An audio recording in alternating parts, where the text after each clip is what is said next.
Welcome back to the channel. Let me ask you something. Have you ever offered something to a teacher, a temple, or even to someone in need, and wondered what difference it really made? Or have you ever felt that your offerings, be they material or spiritual, are just formalities, without deep impact or return? In today's video, we are going to explore a concept that lies at the heart of Buddhist practice, yet is often misunderstood or taken light: the act of offering, and more specifically, what it means to truly make an offering from the heart. This isn't just about burning incense or placing fruit on an altar. We are going to explore what it really means to open the gateway to Dharma through heartfelt offerings, how sincere offerings transform the giver, touch the sacred, and deepen your connection to the path of wisdom and awakening.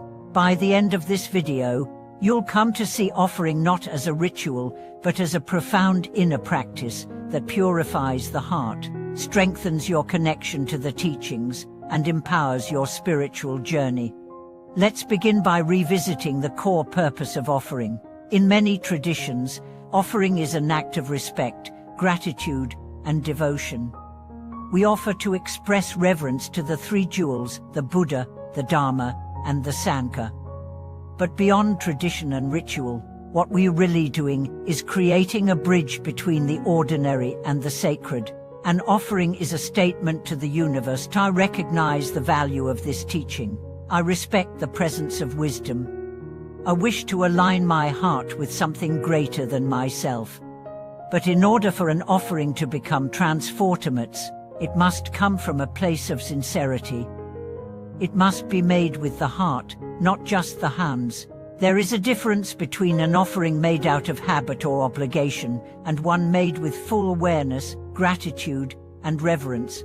This is the essence of what it means to make a Dharma offering, or a heart offering.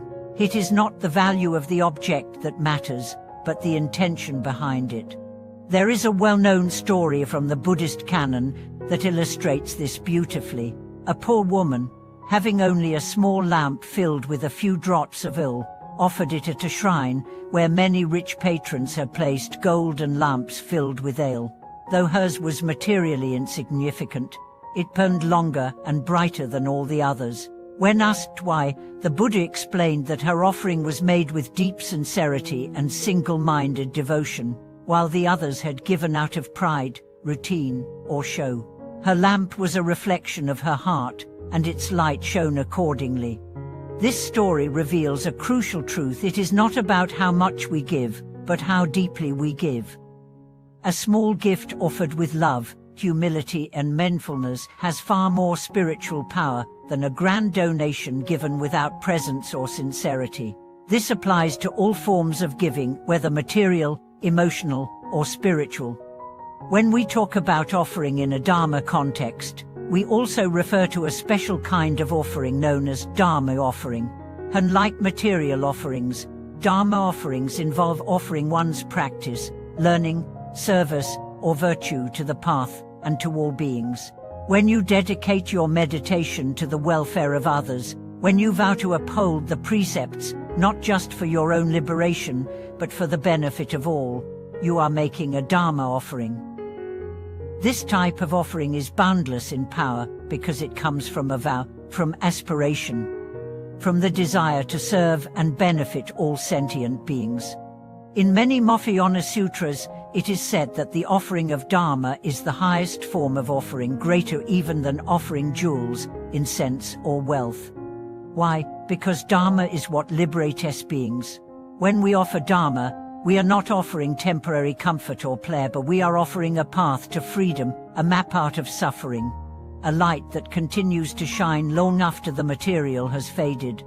This doesn't mean everyone has to become a Dharma teacher. Offering Dharma can take many forms. It can be sharing wisdom with a friend in need, supporting a community that spreads the teachings, or even just living as an example of compassion and clarity. When your life itself becomes an embodiment of Dharma, every act you perform becomes a Dharma offering. The act of offering is also a practice of letting go. Every time we offer something, whether it's a physical gift, our time, or even our talents, we are loosening the grip of attachment. We are saying, I do not own this. I do not cling to this. I offer it freely for the good of all. This letting go purifies the mind, cuts through ego, and opens the heart. This is why offering is so often placed at the beginning of spiritual practice. Before we meditate, before we chant, before we read sutras, we make offerings, not because the Buddhas need our incense or fruit, but because we need the reminder to enter the space of practice with humility, with reverence, and with openness. Let's not forget that offering is also a deep form of gratitude. When we offer to a teacher, to a temple, or to the teachings, we are saying thank you, not just for what we've received, but for what we are becoming. Gratitude in this form becomes an energy that nurtures our practice. It is like water to a plant. Without it, the roots dry up, but with steady gratitude, our roots deepen, and our spiritual growth becomes steady and unshakable. There's another layer to this. Offering can also be an act of purification. When we offer with sincerity, we cleanse our mind of stinginess, pride, and attachment. We open ourselves to receiving higher wisdom because we have shown that we are willing to give. The law of reciprocity is not just a social or economic principle, it's a spiritual one too. The more we give with pure intention, the more we are made ready to receive. I once knew a practitioner who spent years feeling disconnected from the Dharma. He would attend teachings, sit in meditation, but he felt something was missing. One day, his teacher asked him, "What are you offering?" The man was confused. He thought he had to offer incense or food, but he had never really done it wholeheartedly. So his teacher said, "Offer your resistance, offer your doubt, offer your fear." From that day forward, the man began each practice session by mentally offering his fears, his laziness, his confusion to the three jewels. He placed them at the altar, metaphorically speaking, and said, "This is what I bring today." Slowly, things began to shift. His meditations deepened, his heart softened, and he realized that true offering is not always about giving something beautiful, it's about giving something real. Even our brokennesses, when offered with sincerity, become sacred. Offering can also be used to develop qualities we lack. If you feel your patience is weak, you can offer the intention to be more patient for the sake of others. If your wisdom feels dim, you can offer your aspiration to deepen insight as a gift to the world. In doing this, you turn even your perceived shortcomings into a source of spiritual power. We live in a time when giving has been commodified, measured in likes, tax receipts, and recognition. But real offering asks for none of that. It is quiet. It is sincere.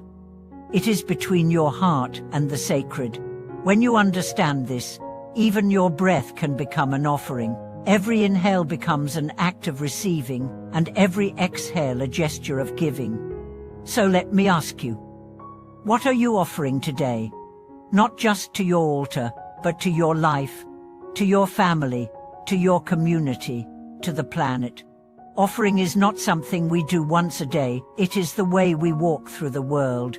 With every step, we have the chance to offer love instead of anger, peace instead of anxiety, presence instead of distraction. Thank you for watching this video. I hope this reflection on the deeper meaning of offering inspires you to approach your spiritual path with renewed sincerity and generosity. If you found this content meaningful, please like, subscribe, and share it with others. Let me know in the comments what offering means to you or how it has changed your life. Your presence here is already a gift. Until next time, may your offerings be sincere, your path be bright, and your heart remain open.